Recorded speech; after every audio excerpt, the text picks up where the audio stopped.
Sukaupta pinigų suma 6216 eurų. Ir tokią pinigų sumą žmogus sukaupė tikrai su maža pinigų suma.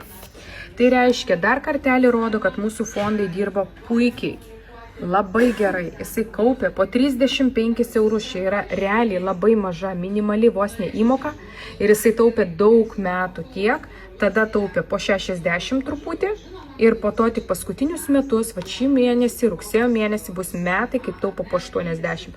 Jūs įsivaizduokit, ir tokį didelį prieaugį turi šiai dienai su minimalia įmoka pradžioje ir daugiau nei pusę laiko mokėjo tik tai 35 eurus. Jeigu jūs galvojat, kad su maža įmoka neįmanoma pasiekti rezultato, pasakykit, kam dabar nereikėtų 6200 eurų. Tiesiog taupant tokią mažą įmoką kiekvieną mėnesį.